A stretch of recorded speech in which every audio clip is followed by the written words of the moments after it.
When it released 2 years ago for the Wii U, Splatoon proved to be the very definition of a surprise hit.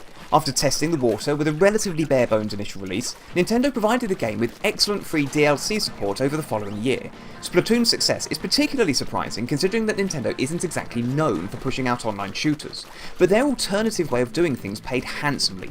Splatoon 2 thankfully isn't emulating the release model of its predecessor, launching with a fully fledged single-player campaign and a full complement of multiplayer maps and modes.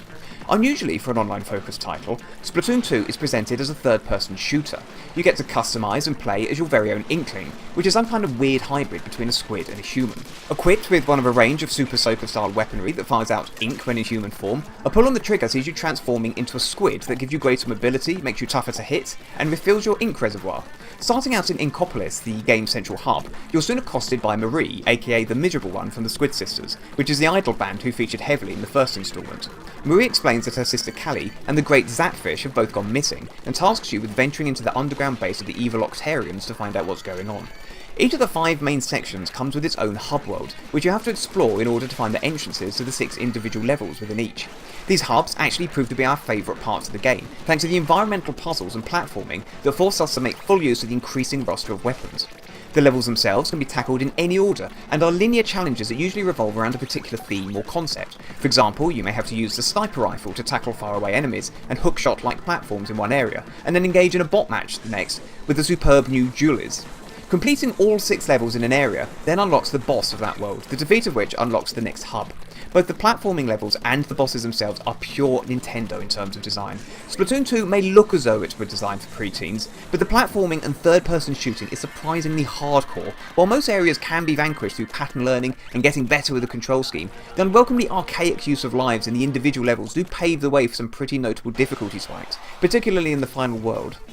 In addition to being its own diverting and accomplished game mode, the single-player campaign also does a great job of training you up in preparation for the multiplayer modes. An annoying scrote called Sheldon frequently forces you to use a particular weapon for your first playthrough of each level, which by necessity requires you to get used to the pros and cons of each. You can also replay the levels to find currency and bonus collectibles to help you level up your gear. The other major advantage of the campaign is that it gives you the opportunity to acclimatise to the motion controls.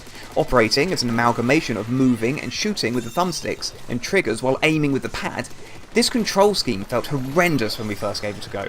But after an hour or so, our view of it had transformed entirely. What at first feels like a twitchy mess quickly becomes a brilliant interface that comes close to matching the precision of PC mouse and keyboard controls. While your first instinct will be to disable the motion controls, we'd strongly recommend leaving them on and persevering through the opening of the campaign. You'll thank us later. Because yes, despite having a perfectly decent campaign, Splatoon 2's legs will undoubtedly be in the form of its multiplayer modes. Turf War, which is the principal unranked competitive mode, sees 2 teams of 5 Inklings challenged to cover as much of the map as possible with ink of their respective colour in 3 minutes. Although this mode can resemble a traditional shooter in that you can splat your opponents, the short respawn period serves to underplay the importance of taking out the opposition in this way, in favour of more team-focused strategies.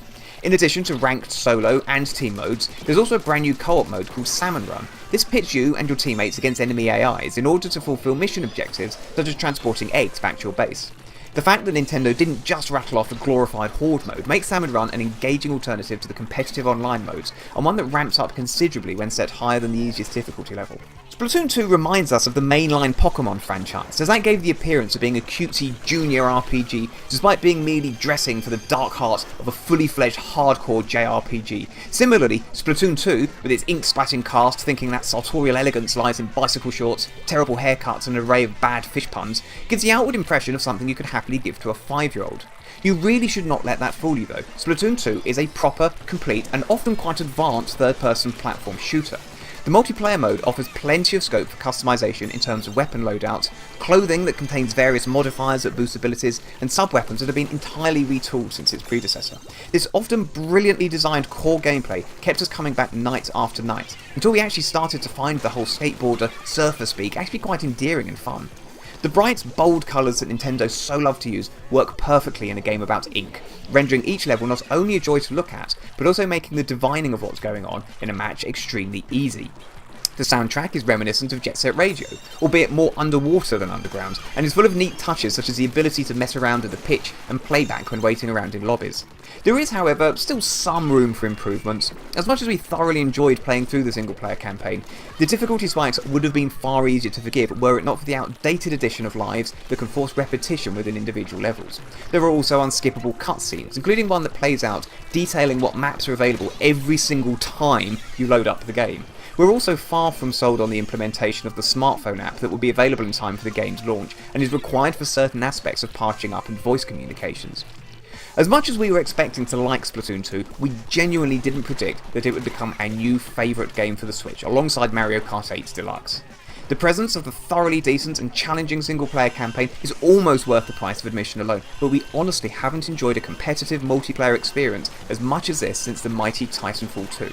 Unlike ARMS, Splatoon 2 is an extremely complete package from day one, and we'd be shocked if we weren't still coming back to the multiplayer mode in a year from now. We're giving it a score of 90%, which on our review scale is outstanding. Splatoon 2 is a superb multiplayer experience with a surprisingly decent single-player side dish.